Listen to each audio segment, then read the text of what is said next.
تمنیت ان اکون انا ذلک المیت، میرے دل میں تمنا پیدا ہو چکی تھی کاش کہ اس کی جگہ میں مر چکا ہوتا، میرا جنازہ ہوتا اور اللہ کے رسول میری جنازے کی نماز پڑھا رہے ہوتے اور آپ کی زبان سے یہ دعائیں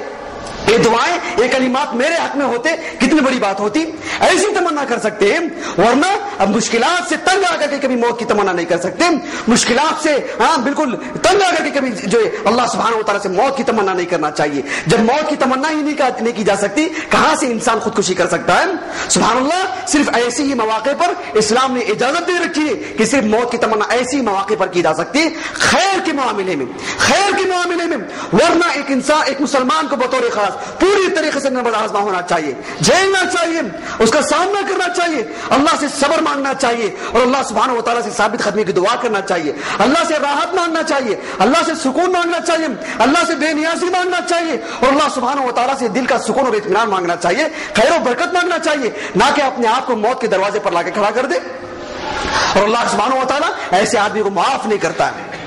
تو بہرحال یہ بہت اہم باتیں، یہ ہم میں سے ہر ایک مسلمان کو یہ ساری باتیں اپنے دامن سے باندھنا چاہیے۔ جیسے کہ میں نے شروع میں کہا، ایک وہ آدمی جو کافر ہے، اس کا وہ اگر اپنے آپ کو خودکشی کر لیتا ہے، وہ اپنے نفس سے قتل کر لیتا ہے، کوئی بعید نہیں، کوئی تعجب کی بات نہیں، کوئی خرابت، کوئی اجنبیت اس میں نہیں ہے۔ لیکن ایک مسلمان اس سے لمحے بھر کے لیے بھی اس کا تصور نہیں کیا جا سکتا۔ اور دیکھو، جو لوگ خودکشی کرتے ہیں ان کی زندگیوں میں ہم بہت ساری چیزیں پا سکتے ہیں۔ سب سے پہلی بات یہ ہے کہ ہم کو اس بات کا اندازہ ہم لگا سکتے ہیں کہ ایسے آدمی، ایسا انسان جو خودکشی کرتا ہے اسے آخرت کے دن پر ایمان نہیں ہے، آخرت کے دن پر ایمان نہیں ہے۔ اگر اسے معلوم ہو جائے میں خودکشی کر لوں، اللہ کے پاس مجھے اتنی بڑی سزا ملے گی، وہ دنیا کی اس تکلیف کو جو جھیلنے کے لیے تیار ہو جائے گا قیامت کی تکلیف کا سامنا کرنے کے مقابلے میں۔ اگر اسے معلوم ہو جائے میں اپنے آپ کو جو ہے پھانسی پہ لٹکا دوں، مجھے پوری زندگی پھانسی پر لٹکنا پڑے گا، میں اپنے آپ کو اوپر سے گرا دوں، ہمیشہ مجھے اوپر سے گرنا پڑے گا، میں زہر کھا لوں، ہمیشہ مجھے زہر کھانا پڑے گا، میں تلوار سے چبا لوں اپنے آپ کو، تلوار سے کاٹ لوں اپنے آپ کو، ہمیشہ مجھے سزا ملتی رہے گی۔ اگر وہ سزا کا علم ہو جائے، کبھی اس دنیا کے اندر وہ اپنے آپ کو جو ہے خودکشی نہیں کرے گا، کبھی اپنے نفس سے قتل نہیں کرے گا۔ وہ اس بات کا علم ہوتا ہے آمین کہ ایسے انسان کو جو قیامت کے دن کا علم نہیں ہے، قیامت کے ہولناکیوں کا علم نہیں ہے۔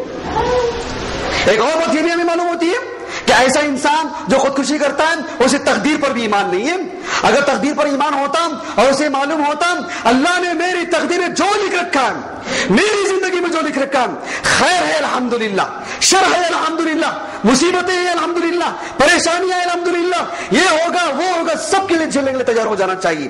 ایسا ہی مسلمان کے تعلق سے یہ بات کہی جا سکتی ہے کہ اس کا تقدیر پر ایمان ہے۔ اللہ نے مجھے پیدا کیا، اللہ سبحانہ و تعالیٰ میری روزی روٹی کا بندوبست کرنے والا ہے، مجھ پر قرض ہے، اللہ تعالیٰ اسے ادا کرنے والا ہے، میری زندگی میں پریشانیاں ہیں، اللہ اسے دور کرنے والا ہے۔ اور مان لو کہ زندگی میں لکھ رکھا ہے اللہ تعالیٰ، اور ہمیشہ مجھے بیماری رہے گی، ہمیشہ مجھے یہ رہے گا، ہمیشہ مجھے خسارہ رہے گا، ہمیشہ مجھے نقصان رہے گا۔ اللہ رب العالمین جو کہ ارحم الراحمین ہے، میری تقدیر میں لکھ رکھا ہے تو مجھے راضی ہے۔ اس کا مطلب یہ ہوا کہ اسے اللہ کی تقدیر پر ایمان نہیں ہے، جس کی وجہ سے وہ اتنا بڑا قدم اٹھاتا ہے۔ ایک اور بات ہمیں یہ بھی معلوم ہوتی ہے، ایسے انسان جو خودکشی کرتے ہیں وہ سب سے بڑے بزدل ہوتے ہیں، جو معاشرے سے ڈرتے ہیں، جو حالات کا سامنا نہیں کر پاتے، جن کا کمزور دل ہوتا ہے۔ یہ بھی ایک وجہ ہے کہ وہ حالات کا کبھی سامنا نہیں کرتے، کبھی حالات کا مقابلہ نہیں کرتے، جس کی وجہ سے اتنا کمزور دل ہوتا ہے یہ خودکشی کرنے پر آمادہ ہو جاتے ہیں۔ ایک اور بات ہمیں یہ بھی معلوم ہوتی ہے کہ ان کی زندگی میں صبر نہیں ہے، ان کی زندگی میں ثابت قدم نہیں ہے، ثابت قدمی نہیں ہے۔ ایک اور بات ہمیں یہ بھی معلوم ہوتی ہے کہ فلمیں دیکھنے کی وجہ سے جو بے شمار خرابیاں، بے شمار برائیاں جو معاشرے کے اندر اثر انداز ہوتی جا رہی ہے، اس میں سے ایک بہت بڑا مسئلہ یہ بھی ہے کہ خودکشی کرنا۔ یہ سب فلم بینی کی وجہ سے، فلموں کی نشر کی وجہ سے، اسی وجہ سے تو بے شمار برائیاں، بے شمار خباثتوں میں ایک بہت بڑی خباثت یہ ہے کہ لوگ جو خودکشی کرنے پر آمادہ ہو جاتے ہیں اور اپنے خاندان والوں کو، اپنے ماں باپ کو، اپنے اساتذہ کو، اپنے سرپرستوں کو، اپنے دوستوں کو بات میں دھمکی دینے پر آمادہ ہو جاتے ہیں۔ ایسا نہیں کرو کہ تمہیں خودکشی کر لوں گا، ایسا نہیں ہوگا تمہیں خودکشی کر لوں گا، یہ نہیں ملے گا تمہیں خودکشی کر لوں گا۔ سبحان اللہ، ایسے لوگوں کو سبحان اللہ نہ اللہ کی آخرت پر ایمان ہے، نہ تقدیر پر ایمان ہے، نہ یہ بہادر لوگ ہیں، نہ صبر ہے ان کی زندگی میں، اور سبحان اللہ یہ سب خرابیوں کی وجہ سے یہ خودکشی کرنے پر انسان آمادہ ہو جاتا ہے۔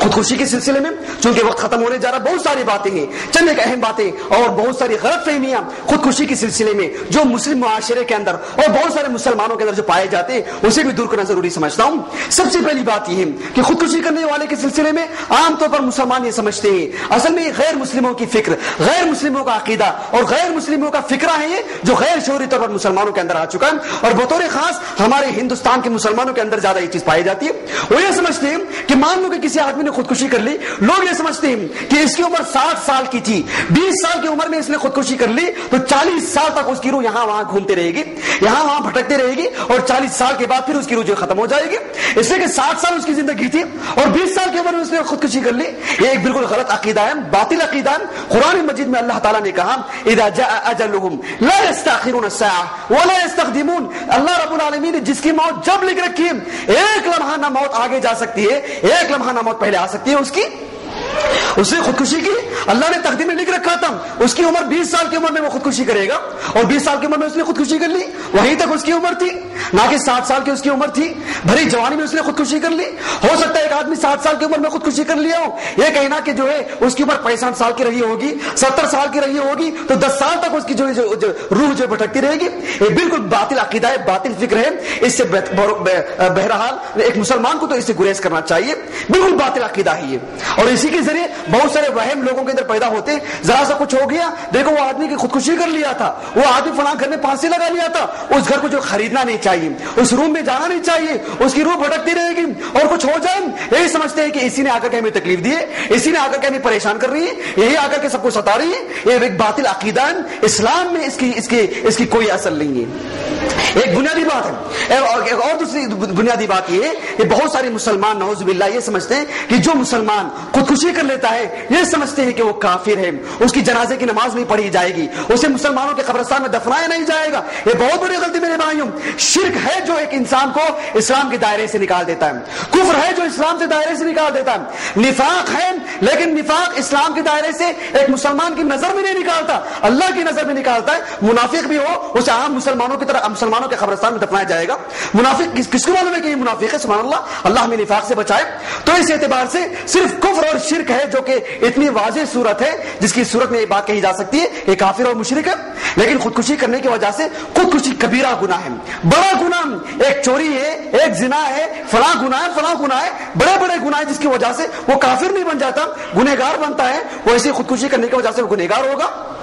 اسے کافر نہیں کہہ سکتے۔ نبی کریم صلی اللہ علیہ وسلم کے ایک صحابی کا قصہ بھی میں نے آپ کو بتلایا کہ آپ صلی اللہ علیہ وسلم کے ایک صحابی تاب نہیں لا سکے مدینے کے اندر، اور جب اپنے انگلیاں کاٹ لیے تھے، خودکشی کر لی انہوں نے، انتقال ہو گیا تھا ان کا، لیکن دیکھو جنت میں تھے، وہ بہترین لباس میں تھے، چہرے پر رونق تھی، چہرے پر بشاشت تھی، لیکن ہاتھوں کو چھپائے رکھے تھے، ہاتھوں کو انہوں نے فاسد کر لیا تھا، ہاتھوں کو انہوں نے خراب کر لیا تھا۔ اس اعتبار سے صرف ہاتھوں کو انہیں سزا مل گئی تھی، لیکن انہیں جو ہے ہمیشہ کے لیے جہنم میں ڈال دیا جائے گا، ایسی بات نہیں ہے۔ اور حدیثوں کے اندر جو بات آتی ہے کہ جو آدمی خودکشی کر لیتا ہے وہ ہمیشہ کے لیے جہنم میں رہے گا، اس کا معنی یہ ہے کہ جب تک اس کی سزا رہے گی، جب تک اس کا وقت رہے گا، جب تک اس کا اللہ رب العالمین نے لکھ رکھا ہے کہ اس وقت تک اسے سزا ملتی رہے گی، جب تک وہ جہنم میں رہے گا، اس کے بعد اللہ رب العالمین اسے جنت میں ڈال دے گا۔ اور آپ کو یہ بھی بات بتلا دوں، بحیثیت ہم مسلمان ہونے کے ہمارا عقیدہ یہ ہے اور ہمارا یہ عقیدہ ہونا چاہیے کہ جو آدمی بھی کافر اور مشرک ہے وہ تو ہمیشہ جہنم میں رہے گا۔ اللہ ہماری حفاظت فرمائے، اللہ بار بار ہماری حفاظت فرمائے۔ لیکن مان لو کہ ہم میں سے کوئی مسلمان بھائی بڑے سے بڑا گناہ بھی کر لیا، ہمارا یہ عقیدہ ہونا چاہیے چاہے تو اللہ تعالیٰ اسے ایسے ہی معاف کر دے بغیر سزا کے، اسے جنت میں ڈال دے، یا چاہے تو اللہ رب العالمین اسے اس کے جرم کے مطابق اسے سزا دے۔ ایسا نہیں کہ جو بھی کبیرہ گناہ کرے، جو بھی چوری کر لے، جو بھی خودکشی کر لے، اسے لا محالہ جہنم میں جانا ہی پڑے گا، ایسی بات نہیں۔ انشاء عذب و انشاء غفر اللہ، چاہے تو اللہ تعالیٰ اسے سزا دے، جہنم میں ڈال دے، اور چاہے تو بغیر کسی سزا کے اللہ تعالیٰ اسے جنت میں ڈال دے، یہ بھی ہو سکتا ہے۔ سبحان اللہ، اور اللہ سبحانہ و تعالیٰ کے لیے کوئی بعید نہیں، مومنین کے حق میں ایسی کوئی بعید بات بھی نہیں۔ یہ تو دو باتیں رہی۔ ایک تیسری بات یہ ہے کہ جو لوگ خودکشی کرتے ہیں، ایسوں کی جو جنازے کی نماز جو پڑھی جاتی ہے مسلمانوں میں، کہ وہ جو علماء ہیں، جو فضلاء ہیں، وہ معاشرے کے وہ لوگ جو متقی ہیں، اللہ سے ڈرنے والے ہیں، اور بالکل اللہ سبحانہ و تعالیٰ سے خاص تعلق جن لوگوں کا ہے، ایسے لوگ خودکشی کرنے والوں کی نماز جنازہ میں شریک نہیں ہونا چاہیے۔ نبی کریم صلی اللہ علیہ وسلم مدینے میں ایک صحابی کا انتقال ہو چکا تھا جو کہ خودکشی کر لیے تھے. آپ صلی اللہ علیہ وسلم نے فرمایا دیکھو تم لوگ جنازے کی نماز پڑھ لو, میں ان کی جنازے کی نماز نہیں پڑھوں گا. ایسا کیوں؟ اس لیے کہ جب اللہ کے رسول جنازے کی نماز نہیں پڑھیں گے ہو سکتا ہے سارے لوگوں کے دلوں میں ایک ڈر بیٹھ جائے گا کہ اگر میں بھی خودکشی کر لوں میری بھی جنازے کی نماز اللہ کے رسول نہیں پڑھیں گے صلی اللہ علیہ وسلم. اسی کو رکھ کر کے پورے علماء کا اتفاق ہے کہ اگر کسی معاشرے میں کسی مسلمان نے خودکشی کر لی سارے مسلمان اس کی جنازے کی نماز پڑھیں گے, لیکن مسلمانوں کا امام, مسلمانوں کے علماء اور وہ لوگ جو بالکل اعلیٰ درجے کے جو لوگ ہیں, اعلیٰ درجے سے مراد مال و دولت میں خاندانی اعتبار سے اور اس دنیاوی اعتبار سے نہیں بلکہ ان کے تقوی طہارت کے اعتبار سے, ان کے علم اور فضل کے اعتبار سے ایسے لوگ اس کی جنازے کی نماز میں شریک نہ ہوں تاکہ دیگر لوگوں کے لیے ایک تنبیہ ہو جائے, ایک تحذیر ہو جائے کہ دیکھو اگر کوئی خودکشی کر لے تو معاشرے کے جو اچھے لوگ ہیں, جو متقی لوگ ہیں, جو موحدین ہیں وہ تمہارے جنازے کی نماز میں شریک نہیں ہوں گے. بس ایک دھمکی کے لیے جو ایسا عمل ہونا چاہیے. یہ چند ایک باتیں نہیں خودکشی کے سلسلے میں. اللہ رب العالمین ہمیں ہمارے نفس کی حفاظت کرنے کی توفیق عطا فرمائے. جو مسلمان بطور خاص اس قسم کے جو برائیوں میں جو ملوث ہیں یہ بات بات پہ خودکشی کرنے کے لیے آمادہ ہو جاتے ہیں, اللہ رب العالمین ان نادان ہمارے بھائیوں کو اللہ رب العالمین ایک سمجھ عطا فرمائے. اور سبحان اللہ آپ دیکھیں گے کہ اس دنیا کے اندر جتنے بھی خودکشی ہوتے ہیں مسلمانوں کے مقابلے میں کفار ہی زیادہ کرتے ہیں, غیر مسلموں سے ہی زیادہ ہوتا ہے, مسلمانوں سے بہت کم ہی ہوتا ہے. لیکن مسلمانوں سے ہو جائیں اسی لیے میں نے کہا کہ بڑے تعجب کی بات ہوتی ہے, اس لیے کہ تقدیر پر ایمان نہیں ہوتا, آخرت کے دن جو عذاب ملنے والا ہے اس کا علم نہیں ہوتا. یہ باتیں مسلمانوں کے اندر پھیلانی چاہیے, مسلمانوں کو بتلانا چاہیے, اپنے گھر والوں کو اس کی تنبیہ کرنا چاہیے, یہ باتیں ان کے سامنے رکھنی چاہیے. اللہ سبحانہ و تعالیٰ ہمیں نیک سمجھ عطا فرمائے. آمین. وآخر دعوانا الحمدللہ رب العالمین.